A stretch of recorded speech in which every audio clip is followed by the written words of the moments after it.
Superb! Deci telefonul e foarte puțin influențat de ea și ea de el. Butonul ăsta nu funcționează deloc, nu face niciun contact, deși are contactele pe placă.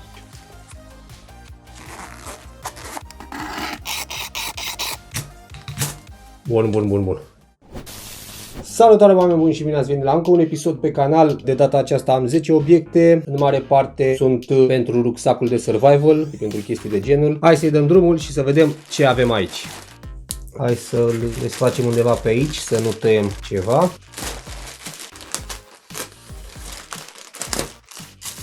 Bun, cam astea sunt. Hai să vedem ce avem, le luăm la rând. Începem cu busola asta, care de pe site părea super ok. Vă voi lăsa la fiecare produs un screenshot cu prețul lui și link în descriere dacă mai e valabil produsul. Da. Hai să vedem cum funcționează.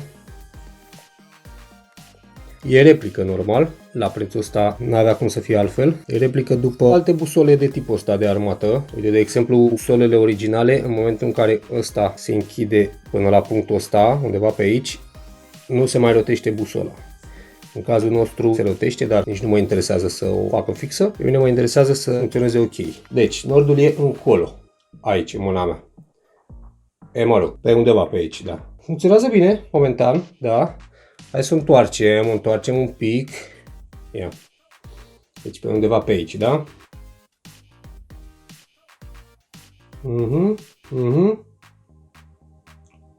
Superb. Funcționează perfect și e în lichid, se mișcă foarte lin, deci îmi place maxim busola asta. Aceste detalii ar trebui să fie fosforescente. Stai să vedem. O încarc un pic la lumină și voi face foarte de aproape.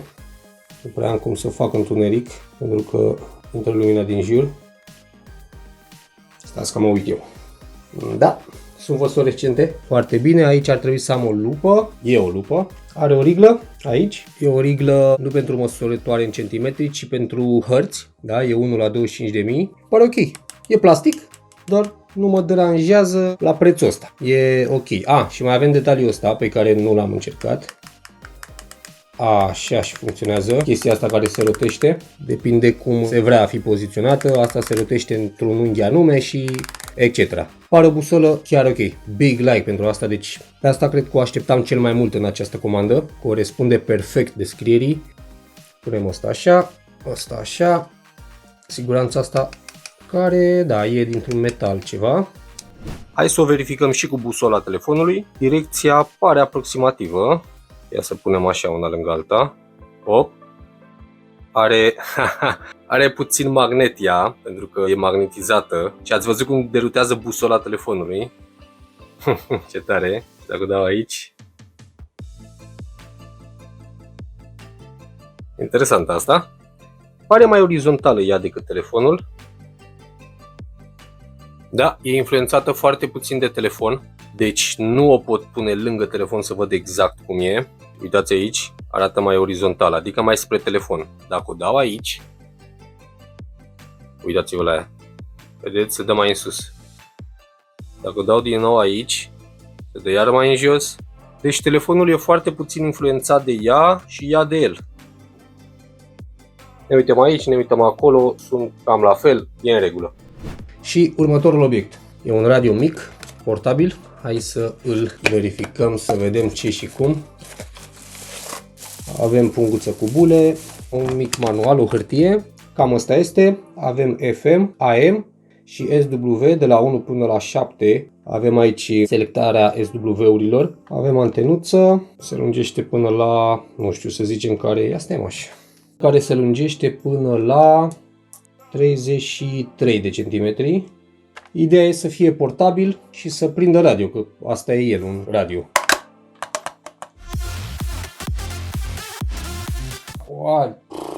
Mă spart timpanele cu zângăneala lui. Hai să vedem ce prindem, că deja se aude niște muzică, dar pe video va fi estompată, ca să nu-mi iau vreun copyright. Nu am cum să vă arăt dacă prinde ceva decât dacă găsim ceva cu o discuție, nu cu o melodie. Suntem pe FM după acest LED, deci când îl dăm pe AM, avem aici butonul ăsta care e la AM și îl putem muta la fiecare SW de la 1 până la 7. Deci tânărul Mihai Ionuț nu s-a gândit la maturul și pensionarul Mihai Ionuț, nu? Superb! Prinde bine, am găsit o discuție. Prinde destul de bine la cât de mic e. Este extrem de mic în cazul de față. Exact ce zice și tipa la radio, extrem de mic radio, deci cum s-a potrivit asta. Are mufă de căști, funcționează și la priză, observ, deși mufa asta e cam decalată, încărcător de 3 V. Oricum pe mine mă interesează bateriile. După ceva timp de folosire pot să zic că nu prinde foarte bine posturile, aproximativ ar prinde sub medie, raportat la alte radiouri. Eu sunt la țară, deci îi fac comparația de aici. Butonul ăsta nu funcționează deloc, nu face niciun contact, deși are contactele pe placă, deci să știți că e de formă asta. Pot să zic că prinde pe toate benzile, câte puțin. Nu prinde el foarte bine, dar hai să zicem e la medie, la prins posturi. Însă minusul mare e difuzorul ăsta. Nu prea poți să-l asculți mult pentru că te râcăie pe urechi. E un sunet subțire și deranjant. Pentru prețul lui pot să zic că e așa. Următorul obiect. Avem aici o borsetă, o mini borsetă de pus la curea. De fapt poate fi atașată oriunde e un sistem mole. Hai să desfacem. Asta e, arată foarte bine. Asta e prinderea pentru sistem mole. Are aici niște capse. Chestiile astea se bagă prin niște găici, cum sunt astea de aici, de la orice, de la ghiozdan, de la ce are sistem mole, sau pot fi băgate direct după curea. Aici avem un buzunărel cu chestia asta. Putem băga ceva și îl putem asigura puțin cu această chestie. Are aici elastic. Mai are un pentru pix, lanternă, ceva de genul, un locaș aici. Are 2 buzunare. Îmi plac fermoarele astea, par destul de ok. În interior, primul fermoar, avem un locaș cu un buzunar. Al doilea buzunar, care se deschide și se închide în cealaltă parte. Da. Așa. E identic ca celălalt, doar că e în oglindă, e dincolo buzunarul. Acum, cel mai important depinde cât țin fermoarele, că astea sunt mai pretențioase în timp. Îmi place ăsta. Următorul obiect, îl luăm pe acesta. Hai să-l desfacem.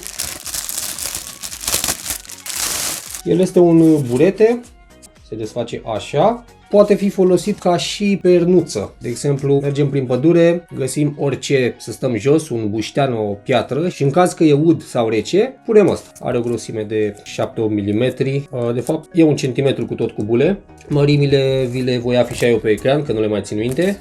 Pare în regulă, acum să reziste, să nu se rupă de la încheieturile astea, că astea sunt cele mai folosite, zic. Ia să vedem, se îndoaie.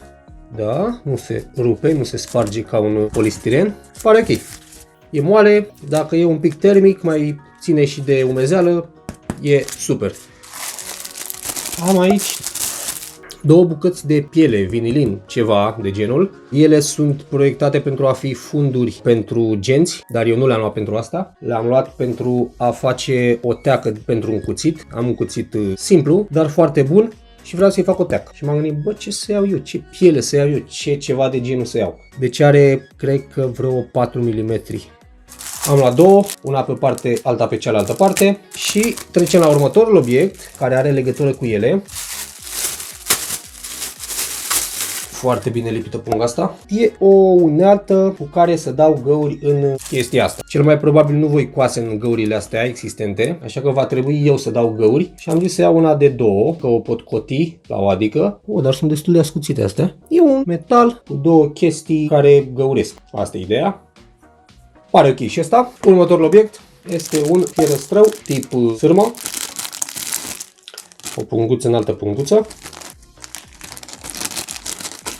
Cam așa arată și poate fi folosit pentru a se tăia lemne, îl pot pune foarte repede undeva, într-o trusă de supraviețuire mai mică. Bineînțeles că cel mai bun e fierăstrăul, fie pliabil, fie clasic. Am luat o bucată de lemn, e destul de subțire, e uscat. Hai să vedem cum se descurcă. Îl țin cu piciorul aici fix ca să nu se miște.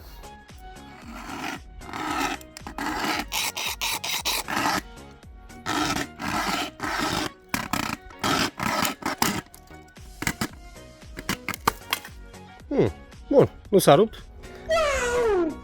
Bățul s-a tăiat, să zicem că e destul de ok. Nu se compară oricum cu un mini fierăstrău tip lamă, dar și-a făcut treaba, a tăiat bățul. Hai să mai încercăm o dată la partea asta puțin mai groasă, să vedem dacă...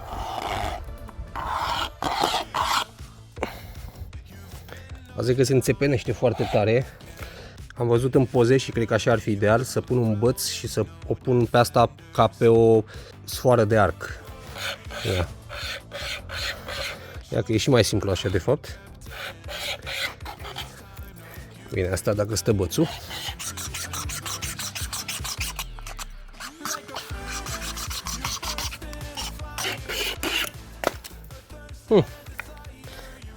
Nu știu ce să... Da, e bine, l-a tăiat bine, dar e cam dificil de tăiat cu el. Aia e, cât de cât. Următorul obiect e un amnar. Am zis dacă tot l-am găsit să-l iau, era un preț foarte bun. Deci e prins cu un șnur. Am luat o coală de hârtie ca să nu o fac pe aici. Trebuie să-i îndepărtez chestia asta neagră. 2 hours later. Ia să vedem. Bun.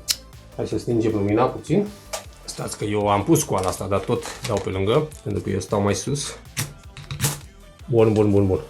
Trebuie frecată foarte bine chestia asta. Pare că face ok, deja s-a colorat puțin coala aici, de la temperatura... Hai să-l dăm la o parte, să trecem la următorul obiect. Avem 3 fluiere mici, așa e pachetul de 3. Sunt din aluminiu, sunt mici și pot fi puse prin mai multe locuri. Nu știi când ai nevoie de un fluier, pentru că poate ești într-o situație în care nu poți striga. Iei fluierul, sufli și se aude mai tare. Hai să auzim și cum se aude. Se aude bine. Hai să mai facem o dată. Sună la interior și se aude mai tare. La prețul lui și la cât de mic e, se aude fix cum trebuie. Și ultimul obiect. Nu e gută de pește, e gută pentru confecționări. E o gută destul de groasă. Nu am luat-o pentru a o folosi neapărat la pește, ci am luat-o pentru a lega cu ea. Pentru a fi pusă în ghiozdan, nu ocupă mult spațiu. Bine, pot pune și aici ceva. Și la o adică, dacă am nevoie să leg ceva, e o gută care ar trebui să fie destul de rezistentă. Ia să vedem. Hai să tăiem puțin din ea. Și să o încercăm. Ia. Dacă pot să o rup cu mâna, nu e chiar rezistentă. Dacă nu o pot rupe cu mâna, înseamnă că e ok. Grosimea e de 0,4 mm. Trebuia să o tai mai lungă, dar merge. Nu o pot rupe. Dacă trag mai tare, mă taie. Mai încerc o dată pe alt deget. Nu mă las așa ușor. Nu o pot rupe. E chiar rezistent. Acestea sunt obiectele, sper că v-a plăcut clipul ăsta, lăsați un like dacă v-a plăcut, să știu că vă place și să mai fac clipuri de genul. Vă mulțumesc pentru vizionare, pa!